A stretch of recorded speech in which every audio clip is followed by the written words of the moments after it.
Kolbrin Bible, Book 6, Book of Morals and Precepts, Chapter 48, Conduct. NPR 48:1. Be dignified when in the presence of lowly people. If with common people, talk not above their understanding. Whether or not you are at ease with them is unimportant, but whether they are at ease with you is important. For to put a man of lowly estate at ease is no small accomplishment. NPR 48:2. Be not boastful at any time, for the braggart brings scorn down upon his head. NPR 48:3. Go not into the dwelling of another man unless invited. Never enter when he is absent, unless with some purpose in his interest. Never place yourself in a position with his womenfolk where he shall have cause to suspect your motives. NPR 48:4. Good manners mark the real man, and the secret of good manners is strength of heart and self-confidence. Gentle manners and soft words have carved harder stones than harsh blows. NPR 48:5. Never interrupt a man when he is speaking, nor anticipate his words. Always hesitate before answering, and if the argument becomes inflamed, break it off and go your way. A prudent man knows his limitations. NPR 48:6.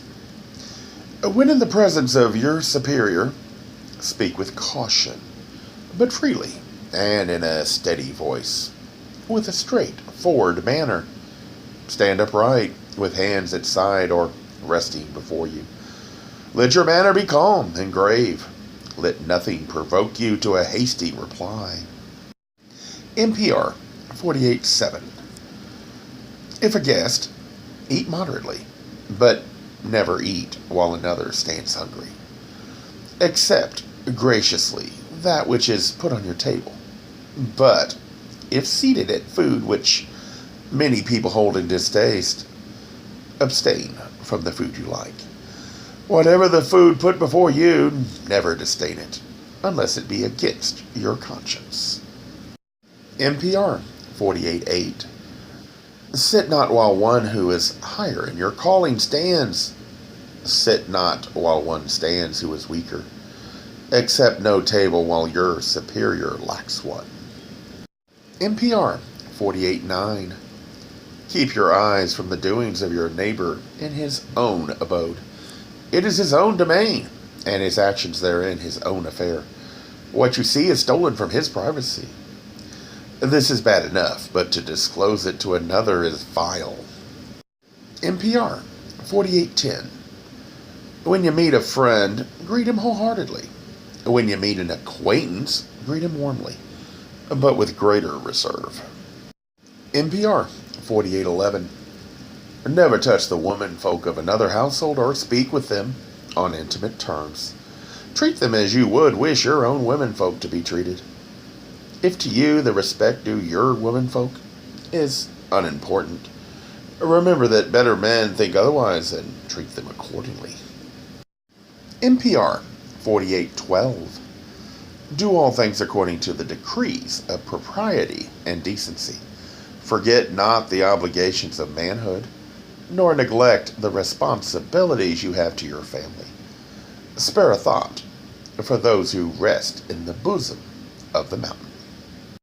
NPR 48:13. It is fitting and proper that a man give due consideration to his body after he has no further use for it must not pollute the earth with corruption. If it be granted responsiveness as a channel of good, decline not the honors men would bestow upon it. NPR 48:14. Prepare yourself a tomb upon the mountainside where your body may be hidden. Neglect not to do this while you remain in health and strength, and all other activity should be set aside to this end. Thus you will take your place among the ancient ones who rest secure in their caves. NPR 48:15. Leave this to no other, lest calamity descend upon you from their lack of care. None will have as much interest in the final rites as yourself. Therefore be prudent and careful. Do these on your own behalf. NPR 48:16. When the shadowy form of the grim one beckons you to the dark portal, do not bewail the hour of his coming. In due course, he comes to all and carries the young as well as the aged. The welcome you have prepared yourself. What have you to fear? Kolbrin Bible 48:17. At all times, whatever the circumstances, bear yourself manfully with courage and fortitude. Set an example to others by ever reaching out to the limits of your capabilities, that the heritage you leave to the coming generations of men be that they grow better through the ages.